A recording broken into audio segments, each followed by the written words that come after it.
পীরপুর নামে এক গ্রাম ছিল, যেই গ্রামে বসবাস করত বিমল নামে এক লোক, যে চা বিক্রি করত এবং তার সঙ্গে তার স্ত্রীও সেই গ্রামে থাকতো। এই হলো তার চায়ের দোকান, যেখানে সে চা বিক্রি করত। সেখানে তার চা তো বিক্রি হতো, কিন্তু বেশি লাভ হতো না।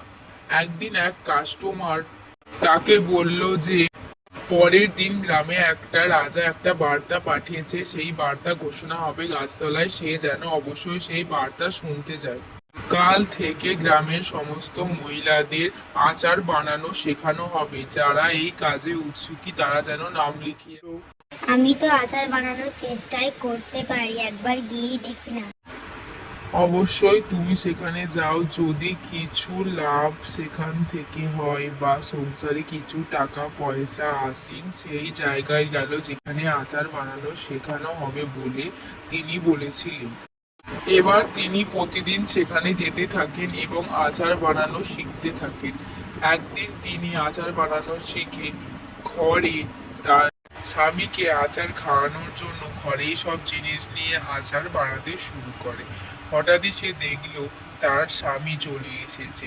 তারপরে তার স্বামী তার কাছে এলো এবং তাকে জিজ্ঞাসা করলো যে কি সে বানাচ্ছে। তখন সে বলল, আমি আচার বানাচ্ছি। তখন তার স্বামী বলল, আমাকেও একটু দাও, আমিও খেয়ে বলি। বাহ, এই আচারটা তো খুবই সুন্দর হয়েছে। এলে বলবো আচারটা খুবই ভালো হয়েছে। সে যেন একটা আচারের দোকান খোলে বউ বাজারে। আচার নেবে কেউ? আচার, ভালো আচার আছে, টক ঝাল মিষ্টি আচার। তার ডাক শুনতে না শুনতেই কয়েকজন গ্রামবাসী তার আচারের দোকানের সামনে ভিড় করে বসলো। তাকে জিজ্ঞাসা করলো কেমন কি দাম আচার। তারপরে তার আচারের জনপ্রিয়তা অনেক বেড়ে যায় এবং লোক তার আচার খুব পছন্দ করতে থাকে। তাই সে এবং তার স্বামী মিলে একটি বড় বাড়ি গ্রামের মধ্যে তৈরি করে ফেলে।